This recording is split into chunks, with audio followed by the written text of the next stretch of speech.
Okay, drop what you're doing right now because I need you to sit with me for a second. Remy Ma is about to sit across from the one panel that has been Team Claressa this entire time. And girl, I have thoughts. I have so many thoughts. When I saw this post, I actually gasped out loud alone in my room like a crazy person because this isn't just some random interview booking. This is Remy walking straight into enemy territory. And something tells me she knows exactly what she's doing.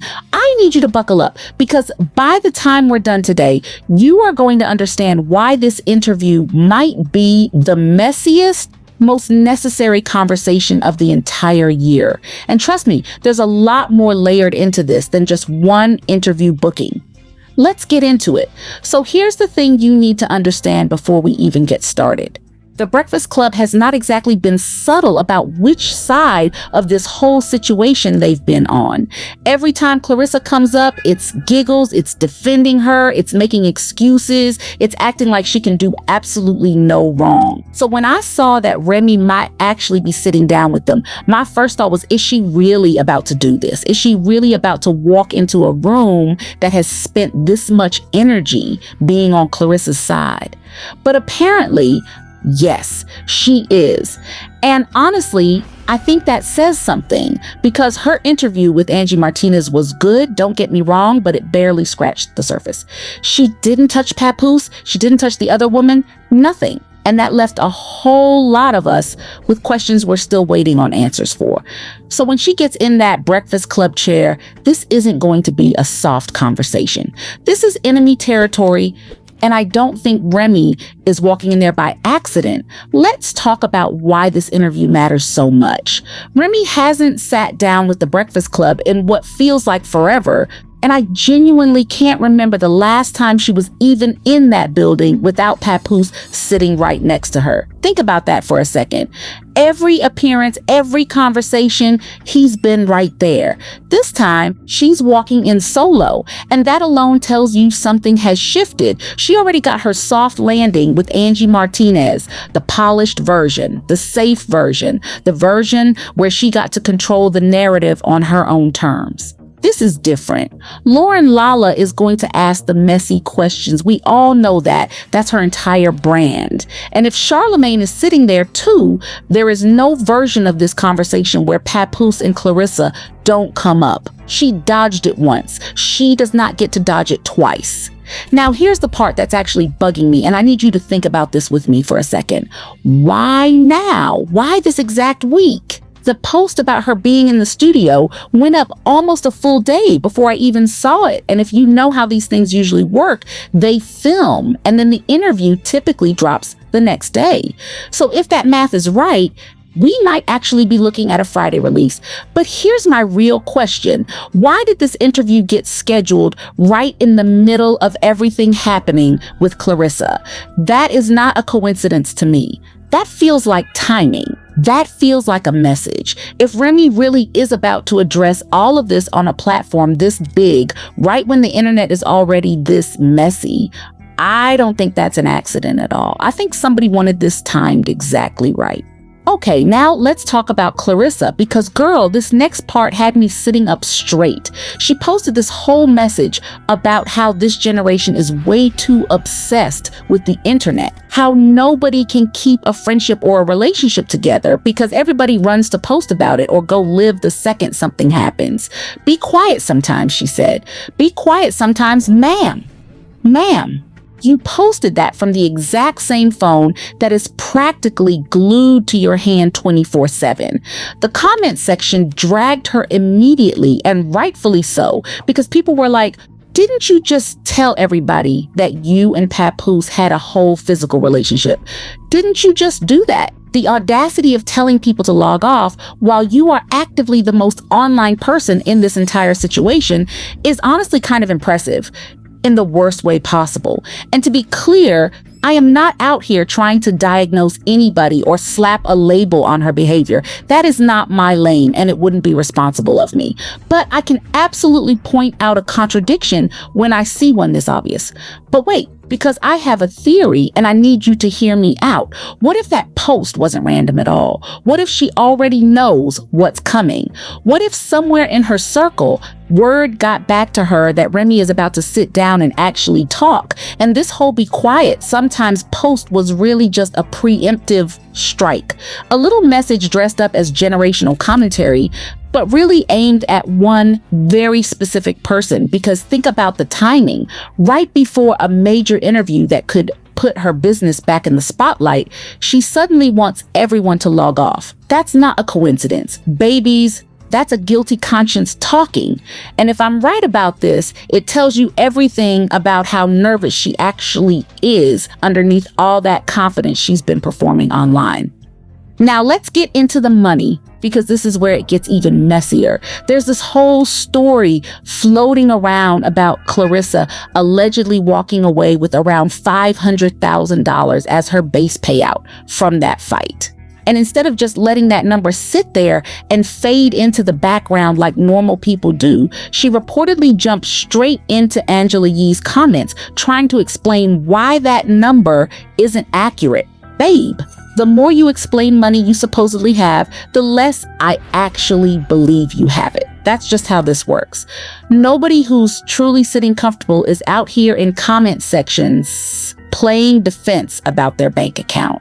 If the payday was real and it hit exactly the way people think it did, you'd be enjoying it in peace, not responding to every single post that mentions the number. And then she goes and says she's thinking about getting into streaming.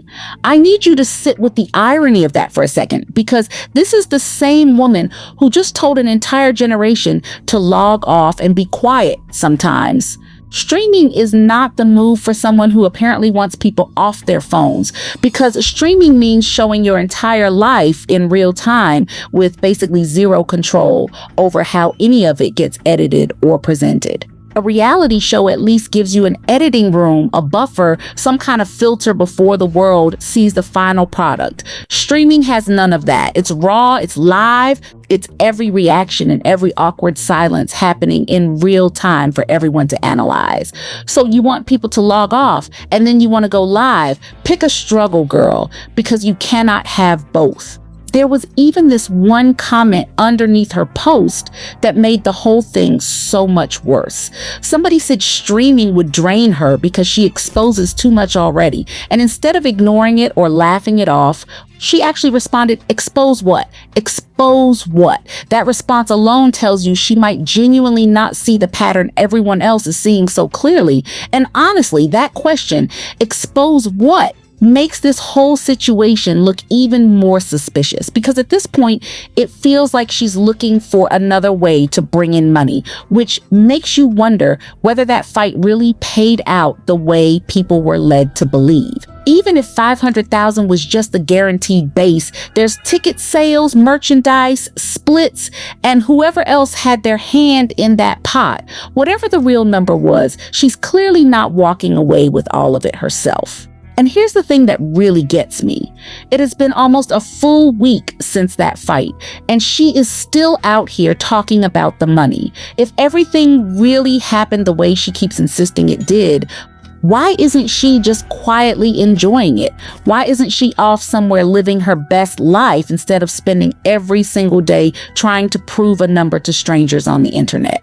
Nobody who's actually secure financially spends this much energy defending a payout that's supposedly already sitting in their account. Maybe that financial advisor she mentioned wanting really is necessary at this point, because using Papoose as your unofficial money guy clearly isn't producing the results anyone expected. The fact that she's still explaining herself this many days later says a lot more than any actual number could. And honestly, it's starting to feel less like confidence and more like damage control that just won't stop. Now let's circle back to Remy, because I genuinely believe this Breakfast Club interview is going to be the real icing on the cake here. Her conversation with Angie Martinez felt intentional. Honestly, like she was keeping things focused on her own career, her own music, keeping the Papoose situation at arm's length on purpose. That was probably the plan the whole time. Get the soft interview out first. Control that narrative. Save the real conversation for later when she's ready to actually say something. But the Breakfast Club is a completely different environment. They ask the messy questions That's the entire format. And I genuinely don't see how Remy walks out of that building without addressing Papoose or Claressa directly. And honestly, I want her to. She has every right to say her piece. There are way too many unanswered questions floating around right now. And if she has receipts, if she has an explanation, people deserve to actually hear it instead of piecing together competing versions from random posts and secondhand screenshots. Now watch, the second those interview clips start hitting the internet, Claressa is going to be right there tweeting, posting, responding, acting like somebody is trying to use her name for attention. And girl, the audacity of that reaction is honestly already writing itself in my head. Because you have spent how many interviews, how many posts talking about this exact situation yourself, you don't get to suddenly play victim the moment somebody else gets to speak. That's not how any of this works. And everybody watching is going to see right through it. Remy is finally getting her moment, her platform, her chance to tell her own side in her own words. And if that makes Claressa uncomfortable, that's honestly not Remy's problem to manage.